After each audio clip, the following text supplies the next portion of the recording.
Hello everyone, আসসালামু আলাইকুম। সবাই কেমন আছেন? আমি আলহামদুলিল্লাহ অনেক অনেক ভালো আছি।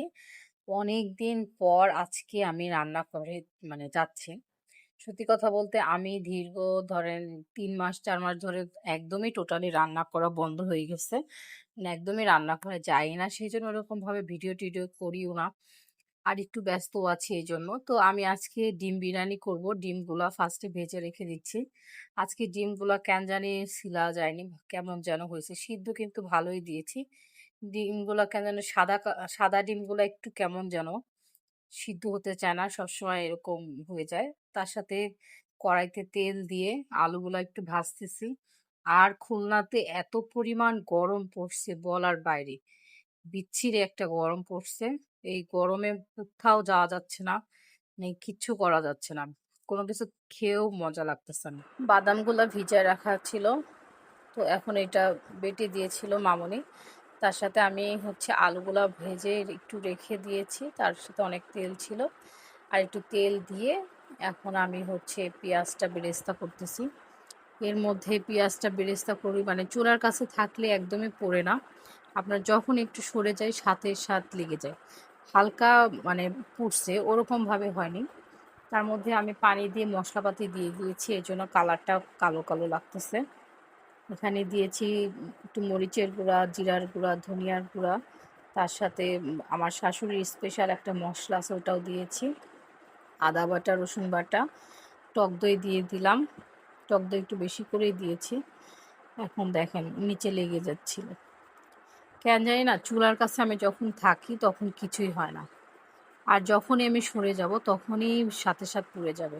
বিরিয়ানির মশলাটা দিয়ে দিলাম।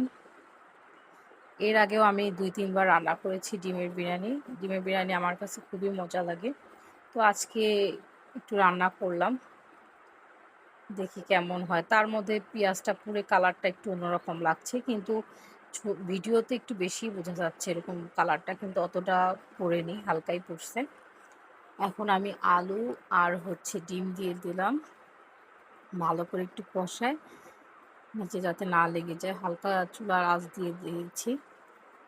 আর এদিকে আমি চালটা ধুয়ে রেখে দিয়েছিলাম। আর একটা চুলাতে আমি গরম পানি বসায় দিয়েছি। এখন ডিমগুলা উঠায় রাখতেছিল মামুনি। ডিমগুলা একসাথে দিলে ভেঙে যাবে। এই জন্য ডিমটা আগে উঠায় রেখে দিয়ে পোলার চালটা দিয়ে এখন নাড়া দিয়ে ৬-৭টা আপনার মরিচ দিলাম, কাঁচা মরিচ। এখন ভালো করে নাড়াচাড়া দিয়ে পানি দিয়ে দিলাম। সাথে একটু গরম মশলাও দিয়ে দিয়েছি আবার আস্তগুলা। এখন ঢেকে রেখে দিব, দেখি কতক্ষণে হয়। আর খুলনাতে কিন্তু প্রচুর পরিমাণ গরম পড়েছে, আপনার কোনো কিছুই ভালো লাগে না। সত্যি কথা বলতে সব জায়গাতেই গরম পড়ছে, কিন্তু কেন জানি মনে হয় খুলনাতে একটু বেশিই গরম পড়ে। আমার বাবার বাড়িতেও অনেক গরম পড়ে। পাবনায় এত গরম পড়ে, যেমন গরম আবার শীতের সময় তেমনই ঠান্ডা পড়ে। খুবই বাজে একটা ওয়েদার। এখন আমি ডিম দিয়ে দিয়েছি। এখন একটু নাড়া দিয়ে দমে রেখে দিব। বেরেস্তা সব একটু উপরে দিয়ে দিলাম। সব কিছু দিয়ে রেখে দিলাম। রান্নাঘরে সত্যি বলতে আমি থাকতে পারতেছি না, খালি দিয়ে দিয়ে চলে যাচ্ছি। সাথে একটু ঘিউ দিয়ে দিয়েছি। অনেকদিন পর রান্নাঘরে আসছি, রান্না করতেছি। কেমন যেন মনে হচ্ছে রান্না বান্না ভালো হবে নাকি এরকম লাগতেছে। তো আমি এর আগেও ডিম বিরিয়ানি করেছি, সবাইকে খাওয়াইছি। তারা অনেকেই বলছে যে খুব মজা হয়েছে। তো দমে রেখে দিয়েছিলাম। বিরিয়ানিটা হয়ে গিয়েছে, অনেক সুন্দরভাবে হয়েছে। এখন আমি সার্ভ করব। তার আগে আমি একটু ইয়া আমার কাবাব ছিল, টিকিয়াগুলা। এই টিকিয়াগুলা ফ্রিজে সবসময় আমার শাশুড়ি বানায় রেখে দেয় ডিপ করে। তো ওইটা আরকি ভাজতেছিলাম।